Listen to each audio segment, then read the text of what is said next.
Good morning and welcome to the 616th meeting of the Economic Club of New York in our 114th year. I'm Barbara Van Allen, President and CEO of the club. As many of you know, the Economic Club of New York is the nation's leading nonpartisan forum for discussions on economic, social, and political issues. And our mission is as important today as ever as we continue to bring people together as a catalyst for conversation and innovation. This past fall, the club launched its Focus on Racial Equity series, where we've been leveraging our platform to bring together prominent thought leaders to help us explore and better understand the various dimensions of racial inequity and to highlight strategies, best practices, and resources that the business community can use to be a force for change. We are not doing this work alone and would like to give special thanks to our corporate partners, BlackRock, Bloomberg, MasterCard, M&T Bank Wilmington Trust, PayPal, S&P Global, and Taconic Capital, as well as the many members, speakers, and subject matter experts that are now and will be engaged in this programming. A special welcome to members of the ECNY 2021 class of fellows, a select group of very diverse, rising next-gen business thought leaders.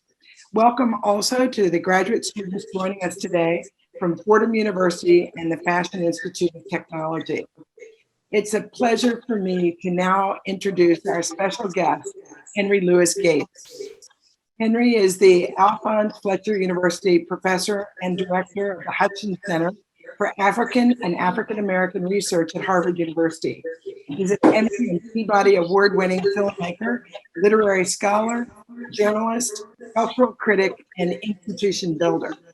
Henry's authored or co-authored more than 20 books. He's created more than 20 documentary films, including The African Americans, Many Rivers to Cross, Black in Latin America, Black America Since MLK, and Still I Rise, and Finding Your Roots, his groundbreaking genealogy series now in its 7th season on PBS, one of my personal favorites. The recipient of 58 honorary degrees, Henry was a member of the first class awarded Genius Grants by the MacArthur Foundation in 1981. And in 1998, he became the first African-American scholar to be awarded the National Humanities Medal. A former chair of the Pulitzer Prize Board, he's a member of the American Academies of Art and Letters and serves on a wide array of boards, including the New York Public Library, the NAACP Legal Defense Fund, the Aspen Institute, Jazz at Lincoln Center, the Whitney Museum of American Art, the Library of America, and the Brookings Institution. The format today will be a conversation, and we are very fortunate to have a former vice chair and club member and chair of North Island and co-founder of Silver Lake Partners, Glenn Hutchins, join the interview. We will be using the chat box today.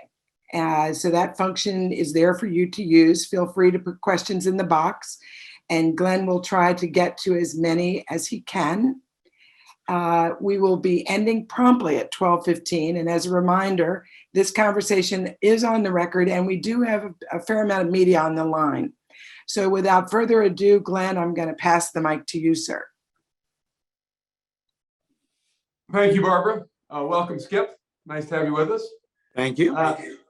So just a little context for Barbara's very good introduction. The way I think about one-way framework with which to think about what Skip has done is he's had essentially 3 careers, any one of which would have been quite significant. First, he essentially created from whole cloth the field of African American literature, starting with his PhD dissertation. Next, he built the world's leading department in African American studies at Harvard, what I oftentimes refer to as the Quattrocento for African American studies, culminating in the work that we did together to create the Hutchins Center now at Harvard. And third, he's become a public intellectual, taking the work of the academy and making it accessible to people who aren't scholars in ways that create kind of understanding and build bridges around this very important issue of race in America. He has 2 buckets of documentaries that are part of that effort. The first is, well, two buckets of kind of video work. The first is called Finding Your Roots, which I recommend. I think it's Skip will correct me, but I think it's the most watched show on PBS these days. Is that right, Skip? Number 1. Number 1, baby. Even and for those of you who are Downton Abbey fans, I'm sorry. It's, I think, at best a distant second to Finding Your Roots, in which Skip combines historical research, genealogy, and genetic science to give backgrounds to people who, for among many reasons, not the least of which was very few almost no historical records were kept during the period of slavery and the slave trade. And you combine these 3 disciplines to create backgrounds for people and create understanding. And secondly, is a group of documentaries which Barbara referred to on African American history. And I think we're going to start today with a clip from the most recent of these, The Black Church. This is our story. This is our song. So why don't we go to that clip right now? This is our story. Oh, this is our song. Praising my Savior. Oh, all the day long. All the day long. Ah, that is great. In the name of Jesus today, oh God, we are rising. The Black Church was more than just a spiritual home. It was the epicenter of Black life. Out of it came our Black businesses, our Black educational institutions. The Black Church gave people a sense of value, belonging, and worthiness. I don't know how we could have survived as a people without it. To tell the story of American religion is to tell a political story. The Black Church helped us to withstand all the slings and arrows of segregation and the segregationists. We're willing to be beaten for democracy. Freedom! Who are the 5 great Black preachers of all time? There's so many. Prathia Hall. Renita Weems. We serve a Jesus who came and turned over the tables. Jeremiah Wright. Gardner Taylor. Gardner Taylor. Howard Thurman. I left out Otis Moss. Presiding Bishop Michael Curry. Love can be sacrificial. Did you think that you were going to get one amen out of those Brits? I learned how to see amens in their eyes. I'ma clap my hands. I'ma sing to the Lord. Some might argue that the Black Church is the first Black theater. The role of music in the Black Church, it's everything. How do you define gospel music? Oh, really simple. Gospel music is the sonic presentation that talks about the majesty of Jesus. Entertainment shouldn't be in the church. What do you think the preacher does? The preacher, and there, and if, what? That's entertainment. In that rain, in the morning, fare you well, fare you well. The African American church is 80 to 90% women, but the leadership is 80 to 90% male. There's an awful price to pay when you say that you're a same-gender loving person. If you say you were born this way, then you're saying, God, you're a liar. We are a testament to the goodness and the grace of God. Everything in the world has tried to kill us, and we're still here. Culture says you the wrong race. The price says I made your race, and I ain't made no mistake. It was our balm in Gilead, the place where our people made a way out of nowhere. It was that place from which our souls could look back and wonder how we got over.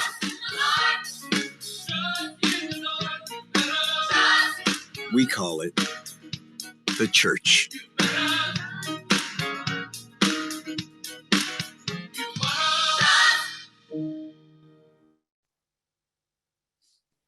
Feel like we should. You're going to lead us in the song now, Skip? I will spare. I'll spare you, my brother. For those of you who are watching, Skip, pre-pandemic, take me at least once every summer on our fantasy island, Martha's Vineyard, to see one of the great Black preachers who comes to the chapel here. Do we have one lined up for this summer, Skip? I don't know. You know, it's the Union Chapel is open in a modified form, but it's outdoors. Yeah. Yeah, but I'm not going. I'm going to watch it online, man. I'm afraid of this Delta variant. I think you're right. I think that's a good point. So Skip, of all the historical documentaries you had in the queue, why did you want to make the Black Church, and why did you want to make it now? Well, thanks, Glenn. Before I answer that, I just want everyone listening to know about your role in the history of African American studies. Glenn and his wife, Debbie, have been the generous benefactors of and the creators of what is the Hutchins Center for African and African American Research. And they have given the largest donation to this field of African and African American studies in history. So it's easy to build a great institution when you have a great friend and benefactor. You're like the wind at our back. And so I want to thank you for that and recognize that in front of your friends. And in addition to that, we are very, very close friends, which makes it all the more fun.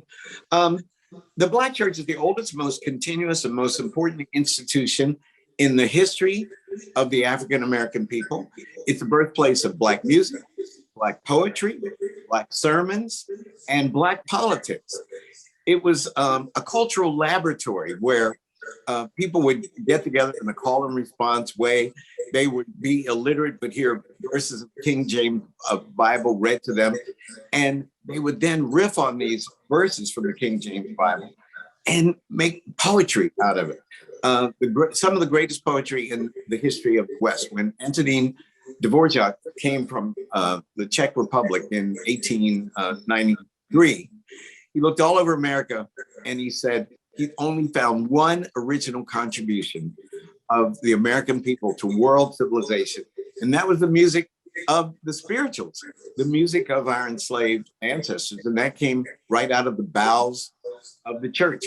And interestingly enough, Glenn, you know, everyone's familiar with Karl Marx's statement that religion is the opiate of the people, but not for the Black Church. For the Black Church, politics was inextricably intertwined with its essence. So our predecessors developed a form of Christianity with a liberating God at its center, a God who not only would liberate you after death, but liberate you after slavery first, and then after Jim Crow, and after the final defeat of white supremacy and anti-Black racism. In other words, because the church was built as a political protest, the first Black denomination, the African Methodist Episcopal Church in Philadelphia, when there were two leaders of the free Black community, Absalom Jones and Richard Allen, they were worshiping in St. George's Methodist Church, and they decided they were going to sit in the front pews. And some usher came to Absalom Jones and told him, get back with the Black people. So all the Black people got up and walked out, and they formed their own church in their own denomination, officially in 1816, the African Methodist Episcopal Church. So from there through the civil rights movement, including Frederick Douglass, who was an ordained minister in the AME Church, spoke regularly in the AME Church in New Bedford, and his arch rival, Henry Highland Garnett, who was a Presbyterian minister, all the way through the 20th century and Martin Luther King. The church has been the center of our politics. So it's an unusual Christian denomination in its relationship to political struggle. And all we have to do is think of the 20th century, to Adam Clayton Powell, who was the congressman from New York, who was the face of the civil rights movement in the North until Martin Luther King emerged. So Adam Clayton Powell was a Baptist minister. Martin Luther King was a Baptist minister. He only left the South to go to BU to get a PhD in religion. And his father, as we know, and his grandfather were ministers. Andrew Young was a minister. Jesse Jackson was a minister. Al Sharpton was a minister. And most recently, the newest member of the Senate, Reverend Ralph Warnock, is a pastor at Martin Luther King's church. So religion and politics are bound together in our tradition. And I wanted to make a series because so many young people don't understand the glories of the Black church, its rich history, how our whole essence as people developed out of the African-American church. But it was our ancestors who came from Africa, Glenn, weren't only Christian and practiced traditional African religions. In fact, one of the biggest surprises of the series is that no less than 20% of the Africans who got off the boats from Africa in the slave ships in North America were Muslims, practicing Muslims. Islam reached West Africa by the 10th century AD.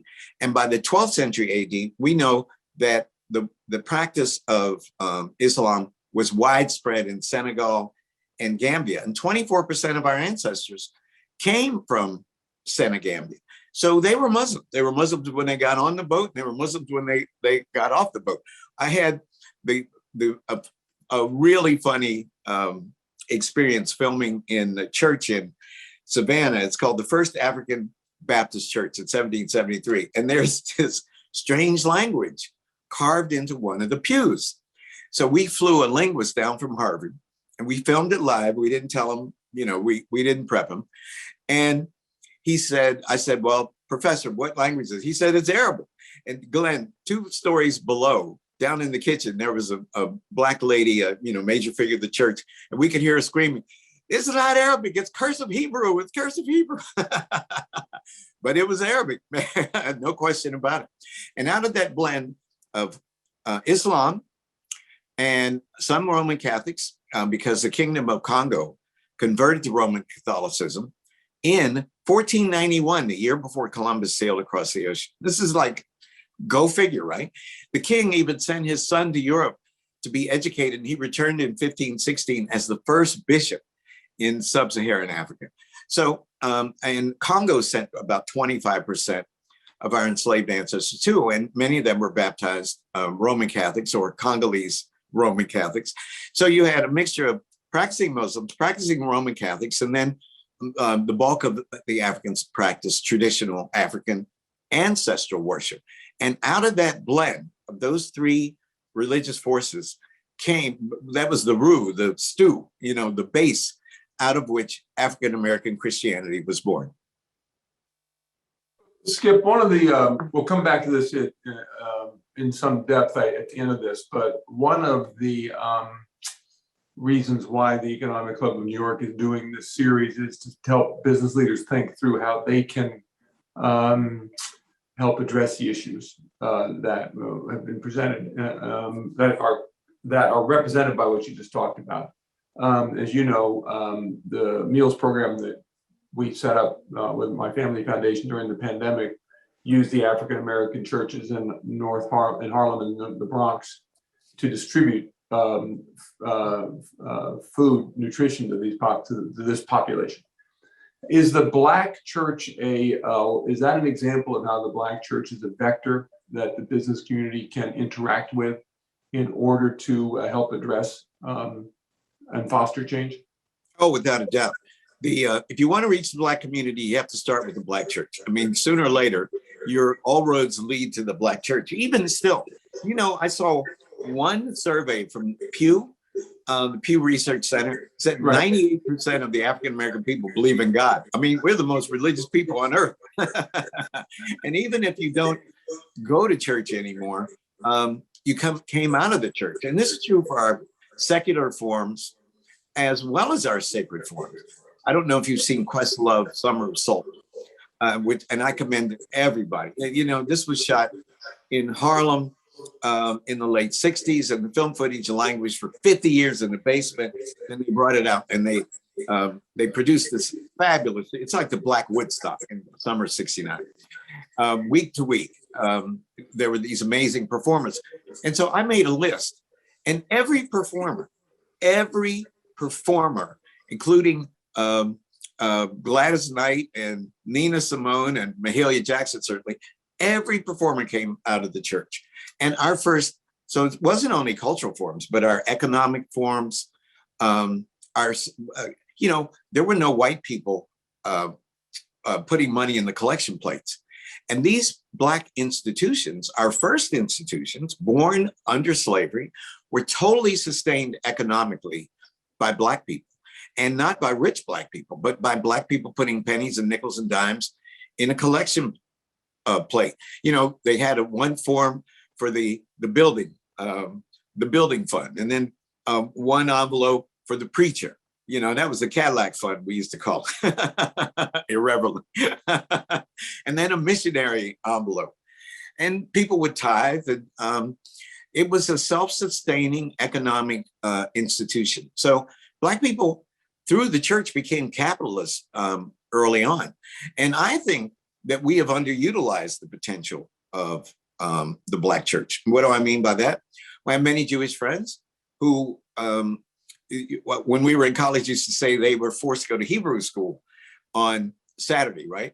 And, you know, they hated Hebrew school, but they learned their language, their people's traditional culture, and about the Judaism all through Hebrew school. I have one friend, as you know, I was a graduate student at Cambridge, England. And one friend is professor of law now, Willie Forbath. We used to have these arguments, and he said, no, being Jewish is religious. And if you're an atheist like I am, you're not really Jewish. And I go, oh, well, you know, you're Jewish, I'm not, I can't tell you, but I think it's a cultural, you know. And then 15 years later, Glenn, we are awakened in the middle of the night. And I say, Willie, what's happening? He said, well, Judy just had a baby. And I said, well, what did you call the baby? He said, Moses. I think that, and I have one of my producers is Japanese. Her kids go to Japanese school every Saturday. I think Sunday school should be Black History School, but it should also be computer school, and it should be proto-capitalist school. You know, when people learn how economics work, people learn how to save, people learn how the market works, people learn how to defer gratification. And that was the key to our survival, deferred gratification. And that's the key to wealth accrual, without a doubt. And I wish all professional athletes had to take a course in how to save their money and defer gratification. And, you know, they would potentially be one of the biggest economic forces collectively in the United States. And far too often they end up bankrupt or, you know, not profiting from their talents the way they should. So one practical lesson here for business executives is the Black church and its related institutions, schools, social service agencies, after school programs, whatever it might be, are an important vector along which people can interact with this community. Yep, because the network is already in place. You don't have to reinvent the wheel. Exactly. So it's cheaper. Like we did with the meals distribution program. You got it. Stood it up in a couple of days because the network was already in place. Yep. Okay, so let's move on to Reconstruction.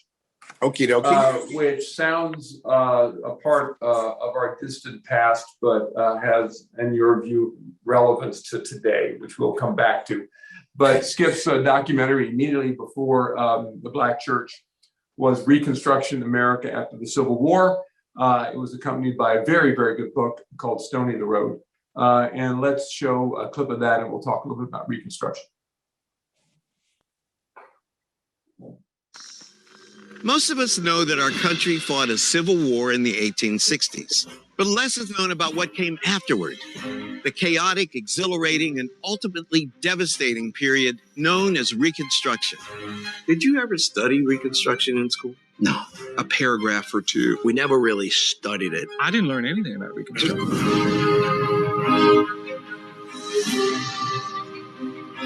Reconstruction was our shining moment.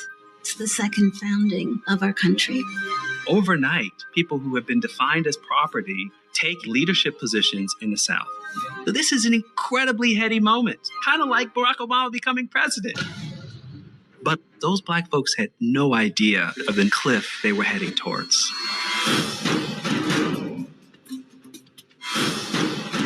Reconstruction produced a violent backlash, a racist backlash. I want us to tell the truth about our history, not to punish America. I want to liberate us, but we can't get to liberation if we don't acknowledge what we've done. It's our town now!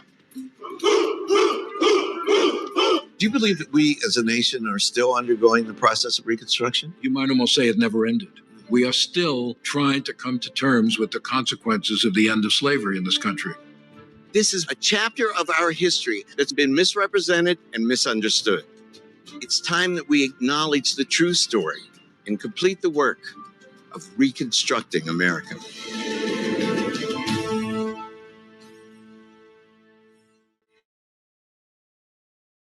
I highly recommend people watch that. Is a product of some pretty good schools myself, including where Skip now teaches. I didn't learn about Reconstruction until I watched the documentary and read the book. Skip, why is Reconstruction relevant today? 12 years of Black freedom, followed by an alt-right rollback. 8 years of a Black president, followed by an alt-right rollback.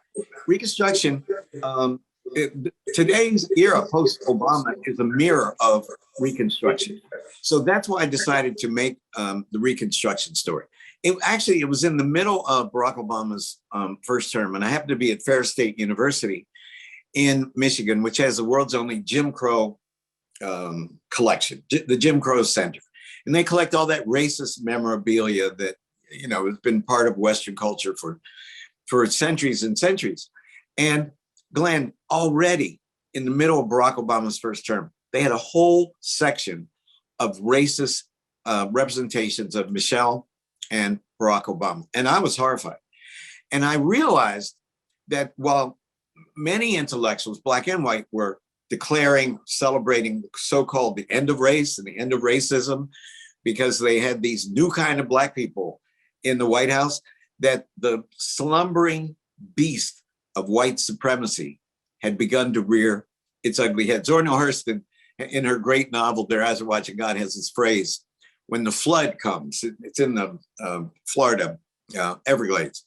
And she says, the monstropolis beast has left its bed. And that's what happened with white supremacy. And we're seeing it play out today, inadvertently, through no fault of his own. The election of our first Black president really tapped a nerve in a lot of people. These issues were simmering, seething, underground, under the surface, barely concealed. And they rose up with a horrible, terrible vengeance, as we saw on January 6th. So Reconstruction, to summarize, W.E.B. Du Bois wrote the first honest account of Reconstruction, 1935, called Black Reconstruction. And he has this marvelous quote, and he says, the slave went free, stood a brief moment in the sun, and then moved back again towards slavery. So what did he mean? All right, the Civil War ends in April 1865. The 13th Amendment is ratified December 6, 1865, and that's what officially abolished slavery. It was not the Emancipation Proclamation, it was the 13th Amendment. But in that same month, the Ku Klux Klan was born. So that should have been a wake-up call to everybody who was, busy celebrating this new birth of freedom. The 14th Amendment was ratified in 1868. And we know the 14th Amendment established birthright citizenship and the Equal Protection Clause, equal protection under the law. Do you ever wonder why there are only 33 nations in the world that have birthright citizenship, and we are the largest probably? It's because they couldn't figure out, after the Dred Scott decision in 1857, which said that Black people were never meant to be citizens by the founders, they had to figure out how to make them citizens. So hence the 14th Amendment. And then finally, the 15th Amendment, ratified in April 1870, which gave all Black men the right to vote.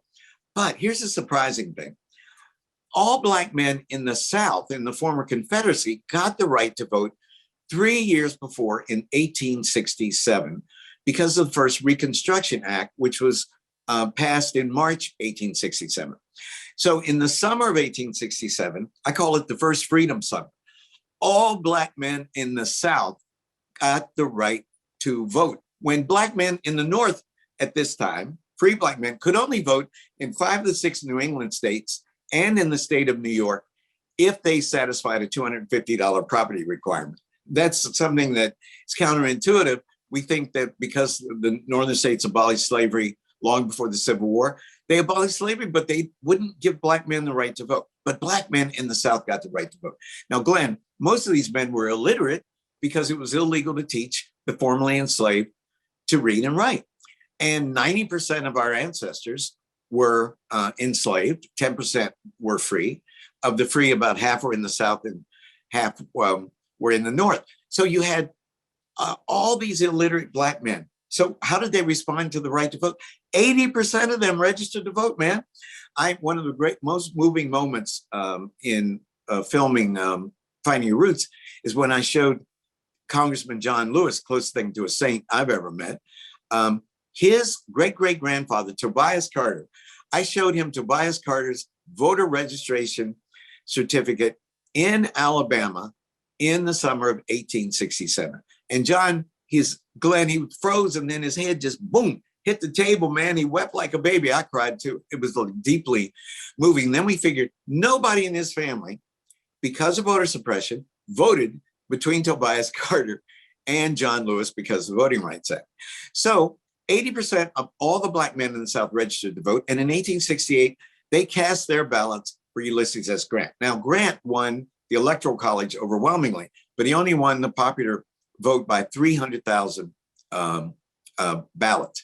500,000 Black men voted in 1868 to elect Ulysses S. Grant president. So in effect, Black men could say that they had elected a president.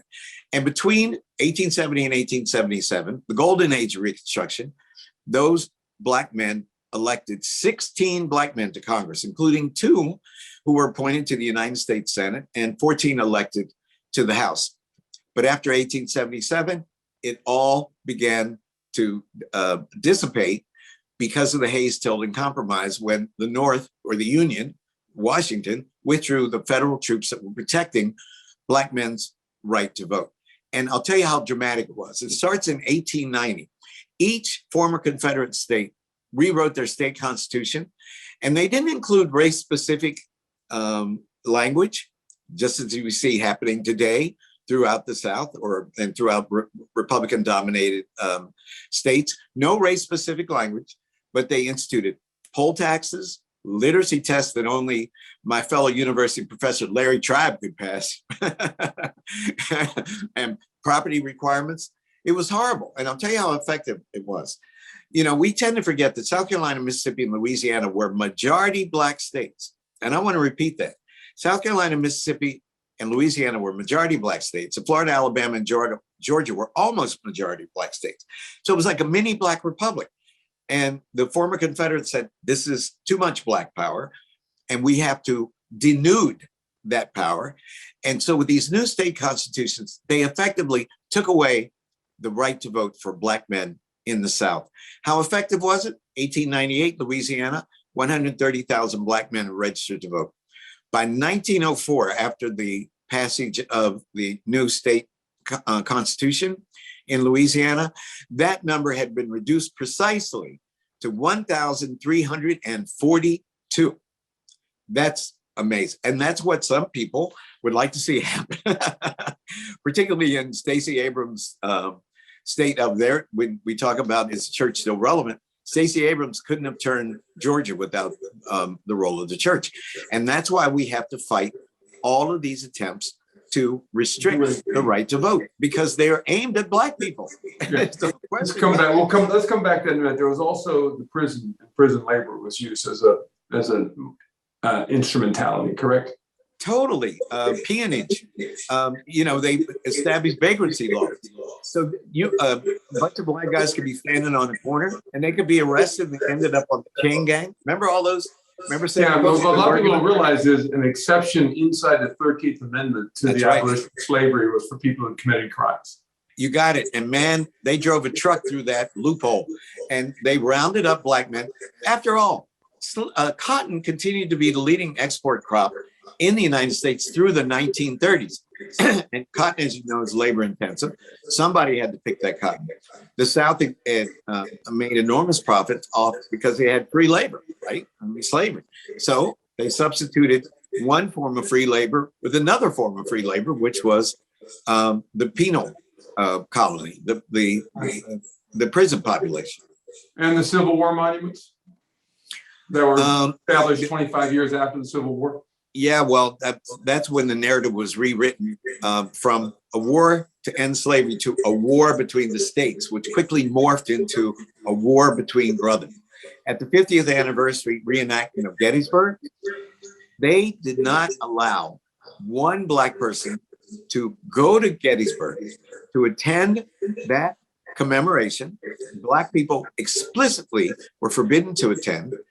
And then they had the reenactments with former Confederates, former members of the Union, and they, like pickets, charged each other.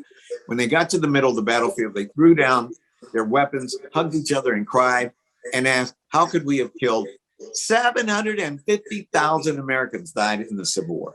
750,000. How could we have killed each other to save these Black people? So by the turn of the century, the North had abandoned Black people, and so had the South. Remember, the Supreme Court affirms separate but equal in 1896, 4 years before the end of the century. And all these textbooks appeared, which are rewriting Reconstruction, making it the meanest, nastiest, unfortunate episode in the history of democracy. I want to read you a quote. My hero, she's a nefarious anti-hero, is Mildred Lewis Rutherford, who was the historian general of the United Daughters of the Confederacy. And she published a book, Glenn. I made my graduate students read this book. They wanted to throw up. But it was called The Measuring Rod. And the Measuring Rod was sent to all the libraries in America and all the teachers teaching American history. And it had a list of 20 principles. And I'm going to read you 3. It said, reject a book that says the South fought the Civil War to hold her slaves. Reject a book that speaks of the slaveholder of the South as cruel and unjust. And then my favorite, reject a book that glorifies Abraham Lincoln. Her common core, in other words, was the lost cause. And that's what it was called. This whole effort to rewrite history and to put a rosy a glow on the Confederacy and slavery, like it was a romantic time of feudal relations in America, when Black people loved their masters and the masters loved their primitive, childlike, enslaved workers. It was horrible. And that out of that effort came the creation of those monuments. So when I see those monuments, I see this attempt to wipe away, first of all, the contributions in the Civil War, 200,000 Black men in the Army and the Navy, and then the contributions of Black men to Reconstruction. Reconstruction was the first experiment with interracial democracy in the history of the United States. Do you know that public schools didn't exist before the Civil War?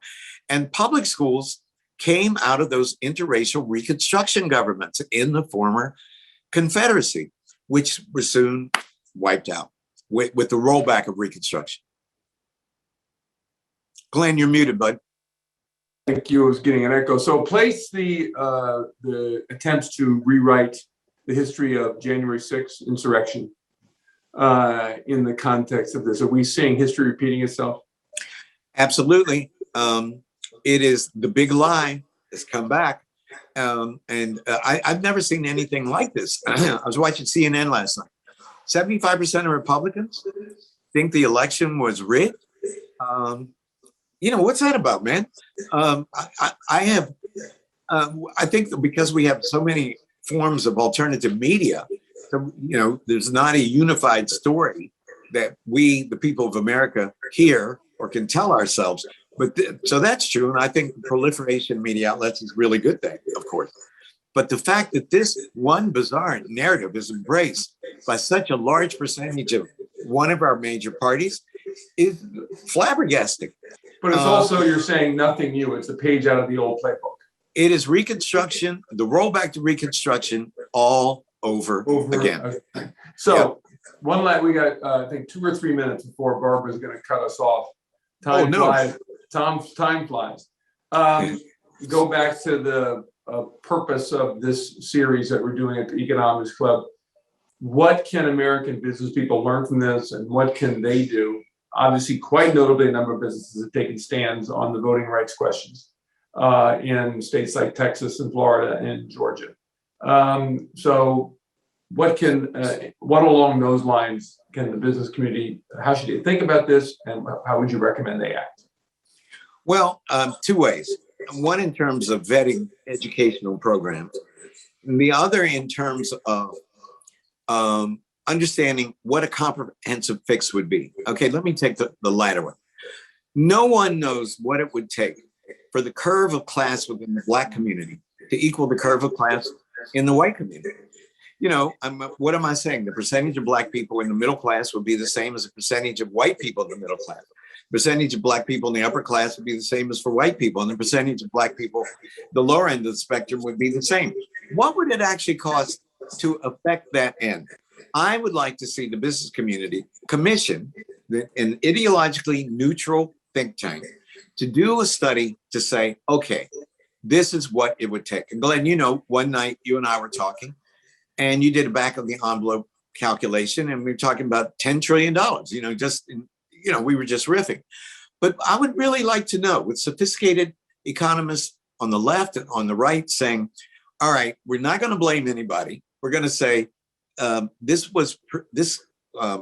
outcome was produced, unfortunately, through all kinds of mistakes and bad decisions. But this is what, going forward, it would take to cure the problems of systemic racism as manifested themselves economically. Simultaneously, I'd like to see scholars develop, look at all the after-school programs, for example. You know, I have one, I'm on a board where all the students in inner city schools play chess. And then one of the members of our board, Hutchins Center, Claire Mugnana in Chicago, has a squash program. So all the kids after school play squash.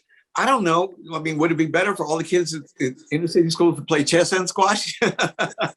You know, we need to know which things can scale up, what things actually work, and we don't know. Even I, as a professor, am hit for donations to 100 different kinds of programs, and I have no idea which ones are meaningful. What works and what doesn't. But you know, the biggest number, when we did that quick math, the biggest number was equally funding education across this country. Talk a little bit about, as very last thing, we're out of time. Talk a little bit about what that issue is. Yeah, I think that, you know, now we have local option, as it were, and when all school districts, all school funding is local. And I mean, it varies county to county. And I think it should be nationalized or at least equalized by state, so that you shouldn't be punished because you're living in a neighborhood with a low tax base, right? So that the amount of money spent per child per school is the same at Princeton High School or in all the high schools in Bedford-Stuyvesant, you know, or in Trenton High right down the street. Yeah, absolutely. And until we do that, it's double jeopardy. You know, you're in a school district because you're poor, and your kids are going to end up being poor because they're in a bad school district, going to bad schools. I even think we should pay more money per student for our worst schools. Teachers should get combat pay to encourage them, entice them to be there. Until we correct the problem of public school education, we are going to see the systemic manifestations of deep structural problems punishing our society and our children and grandchildren and great-grandchildren for time immemorial. So it's time for us to address that problem. The roots of racism are economic. Everybody in this webinar knows that. It's all about the Benjamins. It's all about the Benjamins. Glenn is fond of saying that everything that Marx said about economics was right, and everything he said about politics was wrong. And that's true. It's true. It's all about base and superstructure. So we'll end where we started, with Skip preaching to us. Skip, thank you very much. You're a national treasure. Thank you, my brother. Barbara, over to you. Yeah. Thanks, Barbara. Oh, absolutely. Thanks to both of you. We so appreciate your insights today, and we really are the time that you took to join us. Much appreciated. I'm delighted to report we still have a few more great speakers lined up this summer before we take our most of August will be a break in programming, and we'll return in mid-September. So we do invite you, encourage you to invite guests to our events. Next up is Nancy Lazar, the partner and co-founder of Cornerstone Macro. She'll join us on July 19th. She'll be giving us some insights on the global economy, her outlook for growth, inflation, productivity, and other macro variables. And for our summer finale, we have some really cool stuff. We've got Tony Malkin, the chairman and president and CEO of Empire State Realty Trust, in an interview with Gail King. That'll be July the 26th, and they're going to talk about a lot of things, but significantly the future of commercial real estate in New York City and what that's going to look like going forward. On August 2nd, we're going to bring back by popular demand Dr. Scott Gottlieb, the resident fellow at American Enterprise Institute and the 23rd commissioner of the FDA. He will be with Becky Quick, the Squawk Box co-anchor. They're going to talk about the implications of the new Delta variant, among other things. And we're finalizing our last couple of events coming up. Also, the Floyd Abrams, the senior counsel with Cahill, Gordon, and Rendell. He will be actually touching base on the First Amendment issues that are very timely right now.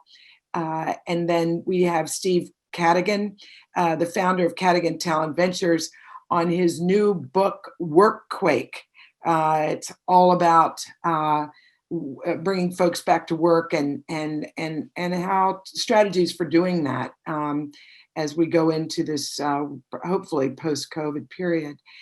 We also just want to announce in the fall, Hans Vestberg, the chairman and CEO of Verizon, will be joining us September 13th to speak on the future of telecommunications, 5G, and a lot of other issues.